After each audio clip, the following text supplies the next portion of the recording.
اس میں ترمیم بہت ضروری ہے تاکہ اس قسم کے واقعات کا جو ہے نا اعادہ نہ ہو سکے ان فیوچر میں جو ہے نا. اور کیونکہ اگر ایسا ہوتا رہا تو جتنے جو ریپسٹ ہیں، جتنے جو کمٹ کیے ہوئے ہیں، جو سزا یافتہ ہیں، سب کے سب جو ہے نا سپریم کورٹ کا دروازہ کھٹکھٹائیں گے اور ان کو بولیں گے کہ رہا کر دیا جائے. تو اس قسم کے درندوں کو اگر آپ رہا کرتے ہیں تو سوسائٹی میں جو ہے نا آپ کیا جو ہے نا انہیں کیا لیسن سبق دے رہے ہیں جو ہے نا عوام میسیج دے رہے ہیں، کیونکہ انہیں بالکل یہاں پہ خواتین محفوظ نہیں ہیں جو ہے نا. یعنی وہ بلقیس بانو کہہ رہی ہے کہ اب جو ہے نا میری سیفٹی کی جو ہے نا مجھے فکر ہے مجھے کہ کس طرح سے جو ہے نا میں محفوظ ہوں یہاں پہ، کیونکہ باضابطہ حکومت کی سرپرستی میں ان لوگوں کو رہا کیا گیا، نہ صرف رہا کیا بلکہ ان کا استقبال کیا گیا، مٹھائی کھلائی گئی ان کو. تو اس قسم کی جو ہے نا وحشی جو درندے ہیں ان کے ساتھ عزت سے پیش آنا تو یہ بہت بڑی، اور سب میں بڑی غلطی ہے کہ اس وقت تو ان کو تو جو ہے نا سزائے موت دی جانی چاہیے تھی، جیسا کہ دوسرے جو ہے نا گینگ ریپ کے جو ہے نا آپ دیکھتے ہیں دلی میں جو کیس ہوا تھا ان کو جو سزائے موت دی گئی تھی، تو اس طریقے سے یہ بھی جو ہے نا سزائے موت کے مستحق تھے، کیونکہ نہ صرف انہوں نے گینگ ریپ کیا بلکہ ان کی بیٹی کو جو ہے نا ان کے سامنے پٹک کے مارا، 3 سالہ بیٹی کو، اور دوسرے یہ کہ ان کی فیملی ممبرس کو بھی انہوں نے ختم کیا، 7 ممبرس کو جو ہے نا. تو یہ پہلے تو وہاں پہ انصاف نہیں مل رہا تھا، بعد میں اس کو بامبے ہائی کورٹ میں بامبے ادر اسٹیٹ میں منتقل کیا گیا ہے، تو سی بی آئی کی عدالت نے وہاں پہ فیصلہ دیا جانا. تو یہ بہت ہی جو ہے نا ہندوستان کی تاریخ میں بہت ہی افسوسناک واقعہ ہے کہ اس قسم کے سنگین جرائم کے مرتکب افراد کو جو ہے نا یہ جو ہے نا باضابطہ باعزت بری کر دیا جاتا ہے اور سزا میں تخفیف کی جاتی ہے جو ہے نا. 15 سال تو یہ آلریڈی کاٹ چکے تھے جیل میں، ابھی ان کا ابھی باقی تھا لیکن اس سے پہلے ان کو رہا کر دیا گیا. تو یہ جو ہے نا ایک یعنی بہت ہی خراب ترین جو ہے نا مثال کہی جا سکتی ہے قانون میں کہ اس طرح کی جو ہے نا دوسروں کو بھی موقع ملے گا، وہ بھی جو ہے نا ریمیشن کے لیے اپلائی کریں گے. بالکل صحیح کہا. بہرحال ناظرین آپ کو بتا دوں کہ جہاں تک سزائے موت کا سوال ہے تو آپ کو بتا دوں کہ صرف بلقیس کی جو بیٹی تھی، 3 سالہ بیٹی، شیرخوار بیٹی، اسے جو پٹک کر مارا گیا ہے اس کے تحت ہی وہ ایسا جرم تھا، ایسا گناہ تھا، اس کے لیے ہی ان درندوں کو سزائے موت دی جا سکتی تھی. اور آپ کو بتا دوں کہ صدیق صاحب نے ایک اچھی بات یاد دلائی ہے کہ دہلی میں جو واقعہ پیش آیا تھا نربھے کے ساتھ، آپ دیکھیں گے کہ اس وقت بلقیس کا کیس چل رہا تھا اور ایک طرف جیسے ہی نربھے کا واقعہ پیش آتا ہے تو اس کے جو مجرمین تھے، جو مرتکبین تھے، انہیں سزائے موت دے دی گئی، انہیں پھانسی دے دی گئی. لیکن افسوس کی بات یہ ہے کہ جو بلقیس ہیں ان کی بیٹی کا قتل کیا جاتا ہے، صرف 3 سالہ بیٹی کیا، اور ان کی ایک خالہ زاد بہن ہے یا اور ایک خاتون ہے ان کے ساتھ جو کچھ ہی دن پہلے ہی اس نے ایک بچے کو جنم دیا تھا، یعنی زچہ تھی، اس کے ساتھ بھی ان درندوں نے منہ کالا کیا، اس کا قتل کیا، اس دوسرے خاتون کا بھی قتل کیا، اور 17 جو لوگوں کو قتل کیا گیا ان میں 4 خواتین بھی تھی، 4 بچے بھی تھے. اور نہ صرف انہوں نے ایک بازو جو سڑک کے کنارے اطراف ادھر اور ادھر یعنی رائٹ سائڈ لیفٹ سائڈ جو کھیت ہوتے ہیں وہاں پر ان خواتین کے ساتھ منہ کالا کیا، ان کا قتل کیا اور انہیں آزادی کے دن رہا کر دیا گیا. تو آپ اندازہ کر سکتے ہیں کہ ان کی جو ذہنیت ہے رہا کرنے والوں کی، اس سے اچھی طرح آپ اس کا اندازہ کر سکتے ہیں. اور یہ بتا دوں کہ یہ جو انہوں نے اندازے کی بات کہی ہے یہ میں نے نہیں کہی ہے بلکہ راہل گاندھی نے کہی ہے. اور راہل گاندھی نے کہا ہے کہ جس طرح بلقیس کیس میں خاتون کو رہا کیا گیا اس سے بی جے پی کی ذہنیت کا اظہار ہوتا ہے. اب سوال یہ پیدا ہوتا ہے کہ ایک خاتون کے ساتھ اس طرح کی زیادتی کی جاتی ہے، آج وہ پھر ایک مرتبہ ایسا لگ رہا ہے کہ گھبرا گئی ہے، صدمے سے 2-4 ہو گئی ہے. اس کا کہنا تھا کہ میں اب اپنے غم سے باہر نکل رہی تھی کہ اچانک اس طرح ان خاتون کی، ان مجرمین کی، ان جانوروں کی، ان درندوں کی رہائی عمل میں آئی. پھر میرے دل میں خوف پیدا ہو گیا ہے اور ایسا لگ رہا ہے کہ اب میری زندگی کو خطرہ لاحق ہے. بہرحال ناظرین آپ کو بتا دوں کہ تقریباً 18 برسوں تک بلقیس نے قانونی لڑائی لڑی، بلقیس کے شوہر نے قانونی لڑائی لڑی، اور اب یہ خاندان سہما ہوا ہے اور انہیں ڈر ہے کہ کہیں ان کا قتل نہ کر دیا جائے، ان کی زندگیاں نہ چھین لی جائے اور یہ مجرمین جو ہے ان کے ساتھ کچھ برا کام نہ کریں، یہ سوچ کر وہ کافی پریشان ہیں. تو صدیق صاحب آپ کیا سمجھتے ہیں کہ اب گجرات حکومت جو بڑی انسانیت کا دعویٰ کرتی ہے اور انسانیت نوازی کا دعویٰ کرتی ہے، جبکہ درندوں کو رہا کرنے میں اس نے ایک نیا ریکارڈ قائم کر دیا ہے، تو کیا آپ سمجھتے ہیں کہ جو بلقیس ہے اس کی حفاظت کرے گی؟ اگر دیکھا جائے تو ریاض صاحب جب یہ ان کو رہا کیا جائے تو کچھ کنڈیشنز ہونا چاہیے تھا. جی ان کے ساتھ کچھ کنڈیشنز رکھ کے جو ہے نا ان کو رہا کیا جانا چاہیے تھا کہ بھئی یہ چیزیں ہیں، اگر پھر ارتکاب کرتے ہیں کسی چیز کا تو. لیکن یہاں پہ سیدھا ان کو ایک دم انہیں صاف طریقے سے ان کو رہا کر دیا گیا. انہیں کوئی چیز نہیں. اور سب میں پہلی چیز ریاض صاحب اس میں جو ہے نا گجرات الیکشن ہونے والے ہیں تو اس کے پیش نظر اس قسم کا سیاسی فیصلہ کیا گیا ہے اور تاکہ ووٹس حاصل کر سکیں, گجراتیوں کے ووٹ جو ہے نا ان کو مل سکیں. تو یہ بالکل ایک سیاسی فیصلہ ہم کہہ سکتے ہیں اس کو.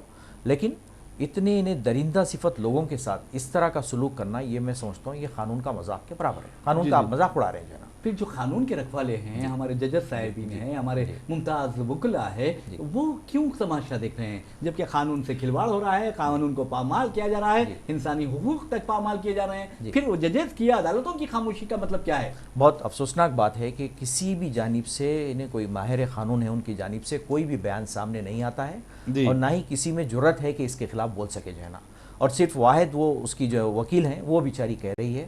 اور جیسا کہ آپ دیکھ رہے ہیں ٹیٹا سلوا نے یہ کیس کو جو ہے نا لے کے سپریم کورٹ تک گئی تھی, اتنا پھری ہے کہ آخری میں اس کو بھی جیل میں ڈال دیا گیا ہے. ٹیٹا کو آپ دیکھ رہے ہیں جو ہے نا. تو ایسا جو انصاف پسند ہے ان کے ساتھ اس طرح کا سلوک ہو رہا ہے اور یہ جو ہے نا بہت قانون کے ساتھ انہیں بہت بڑا جو ہے نا مذاق ہے یہ, اور کچھ بھی نہیں ہے. بہرحال میں سمجھتا ہوں کہ اقتدار کے لیے اگر لوگ یہ ایسا کر رہے ہیں تو یہ بہت بڑا جرم ہے, اور کل ہو سکتا ہے کہ ان کے بیٹیوں کے ساتھ وہی ہوگا جو بلقیس کے ساتھ ہوا, تو کیا کریں گے, یہ ایک بہت اہم سوال ہے.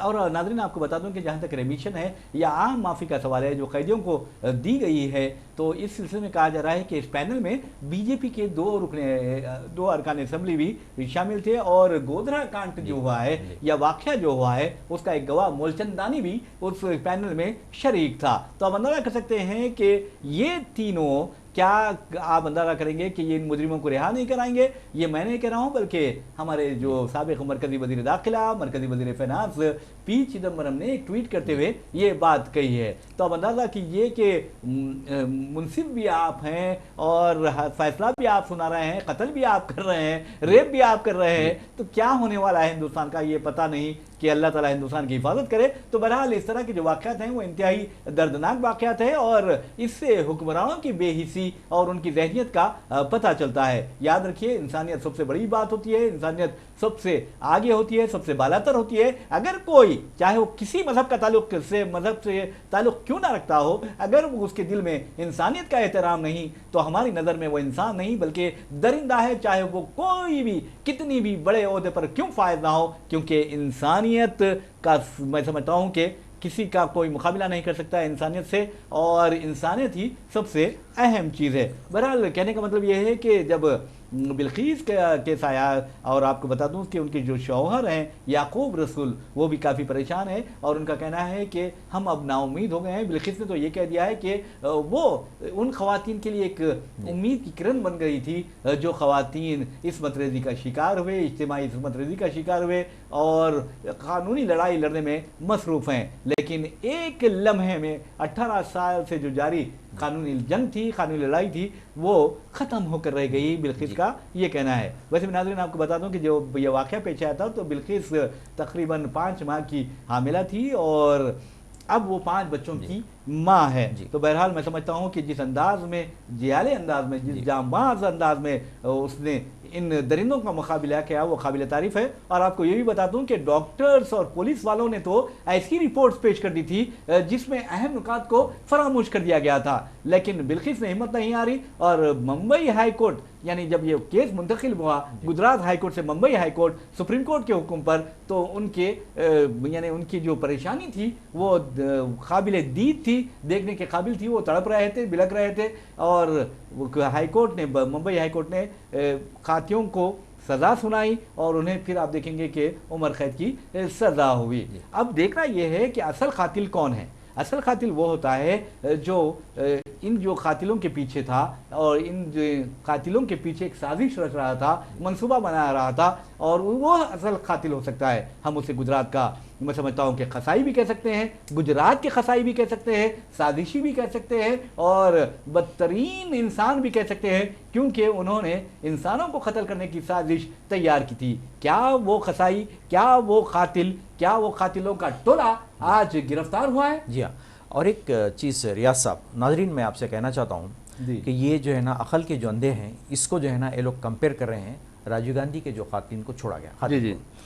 وہاں پر ایک بات قابل ہے, جب وہ ان کا یہ کہنا ہے کہ یہ انہیں بیہودے لوگوں کا کہنا ہے کہ جب راجیو گاندھی کے قاتل کو چھوڑا جا سکتا ہے تو ان کو کیوں نہیں چھوڑا جا سکتا ہے. لیکن ایک بات یہاں پہ بہت امپورٹنٹ ہے، انہیں جو آپ غور کر سکتے ہیں، وہ سپریم کورٹ کی ہدایت کے بعد ان کو جو ہے نا رہا کیا گیا، جو کچھ بھی ہے. جی ہاں، وہ لوگ تقریباً انہیں عمر قید کی سزا کے تھے، وہ لوگ، وہ بھی تقریباً 29-30 سال وہ لوگ انہیں سزا کاٹ چکے تھے. اس کے بعد سپریم کورٹ انوالو ہو کے ان کو جو ہے نا رہا کیا گیا.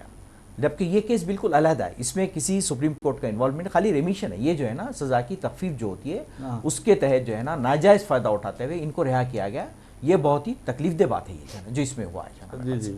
اور ویسے بھی میں سمجھتا ہوں کہ راجیو گاندھی جو قتل کیس میں تھا وہاں پر کسی خاتون کی یا خواتین کی عصمت ریزی نہیں ہوئی، اجتماعی عصمت ریزی نہیں ہوئی، اور کسی 3 سالہ بیٹی کو یا 3 سالہ لڑکی کو اس کی ماں کے نظروں کے سامنے قتل نہیں کیا انتہائی بے دردانہ انداز میں. تو آپ اندازہ کر سکتے ہیں کہ راجیو گاندھی کا جو قتل ہوا ہے وہ کیس الگ ہے، الگ نوعیت ہے اس کی، اور اس کیس کی الگ نوعیت ہے. یہاں درندوں کا معاملہ ہے، اسے پہلے دیکھنا چاہیے. اور میں سمجھتا ہوں کہ آج یہ یہاں کی عدالتوں سے، یہاں کے حکمرانوں سے اور یہاں کے جو سیاسی قائدین ہیں ان کی تائید و حمایت سے بچ جائیں گے. لیکن یاد رکھو کہ عدالت جو اصل ہے وہ اوپر کی عدالت ہے، اور ایسی عدالت ہے جب وہاں فیصلے ہوتے ہیں تو کوئی کسی کی نہیں چلتی، اور اس کی لاٹھی میں جو مار ہے اس کی آواز بھی کوئی نہیں سن سکتا. تو بہرحال یہ تو رہی بلقیس بانو. اور دوسری بات ناظرین آپ کو بتا دوں کہ بڑی بڑی باتیں کیے جا رہے ہیں انسانی حقوق کی، تو آپ کو بتا دوں کہ ایک شخص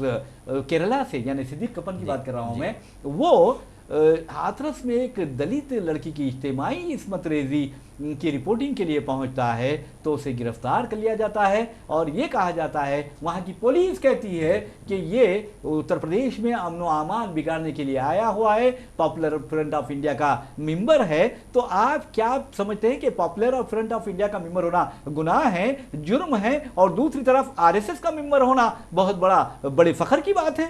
بالکل، یہ انہیں سراسر ناانصافی ہے. ریاست اگر دیکھیں گے آپ، دوہراپن انہیں دوغلاپن جس کو آپ کہتے ہیں، دوغلاپن ہے یہ سراسر، کہ ایک شخص جو ہے نا رپورٹنگ کے لیے جاتا ہے، اس کو آج تک جو ہے نا اس کی رہائی عمل میں نہیں آئی. جو ہے نا اس کی جو معصوم بچی ہے جو ہے نا، اس کے معصوم بچے جو ہے نا، وہ لوگ بلک بلک کے رو رہے ہیں لوگ جو ہے نا اس کی یاد میں.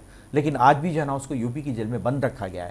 اس کا صرف قصور یہ تھا کہ وہ جو ہے نا جو انہیں وہاں پہ جو ارتکاب ہوا، عصمت ریزی ہوئی ہے، اس کو جو ہے نا رپورٹنگ کے لیے گیا ہوا تھا. جو ہے نا صرف اتنا ہی قصور تھا اس کا. جو ہے نا قصور کیا ہے؟ وہ فرض کی ادائیگی کے لیے گیا وہ تھا، اپنی ڈیوٹی کر رہا تھا، وہ گیا ہے رپورٹنگ کے لیے گیا تھا.